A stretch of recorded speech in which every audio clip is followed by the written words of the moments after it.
sort of vituperative tactics from those who are against reform? You know, I'm not convinced of that, Rachel, and here's why. When you mention the town halls, I look at what happened at the beginning of the season of the town hall meetings this summer and where they ended up. And even here in Ohio, there were certainly some screamers down in the Cincinnati area of the state, the most conservative part of Ohio. By the time the final town hall that Sherrod held in Cleveland, there was virtually no screaming. It was clear that some disagreed, but they were there for an actual discussion. They didn't even pack the house that time. And I think what had happened is that it had worn itself out because people were really angry. And, you know, as you know, I spend most of my time in Ohio. I was in Washington all last week, which was really eye-opening only in that it's so good to get back into real America where people are actually talking about health care and how much they need it. And I'm hearing from more and more Republicans who get mad at me if I write a column and just, you know, with a broad stroke start talking about the Republicans who oppose health care reform.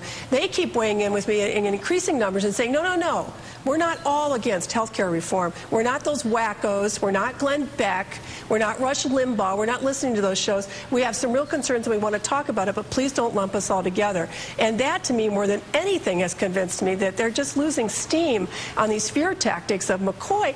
McCaughey was doing this back in August. Remember, she was on Fred Thompson's show, and I wrote about it then when she talked about how senior citizens would be required to meet with their doctors every 5 years to decide how they're going to end their lives sooner. Flat out lie. I don't understand why anybody's still debating her. Well, where she turns up to debate is certainly a question. I do think it's fascinating, though, that even though she's been pushing those kinds of scare tactics, she has been a good debater. She's been good at maintaining her side of the fight, even when it's not supported by the facts. And that we saw fall apart. She got destroyed by Anthony Weiner in front of a live audience last night in that debate, and then on national television today on Dylan's show.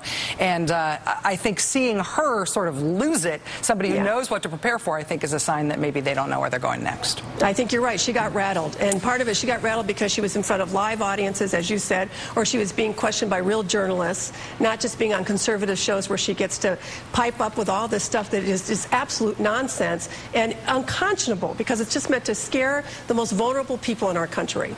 Connie Schultz, Pulitzer Prize-winning columnist for The Plain Dealer in Cleveland, Ohio. It's always great to have you on the show. Thanks for joining us, Connie. Thanks for having me.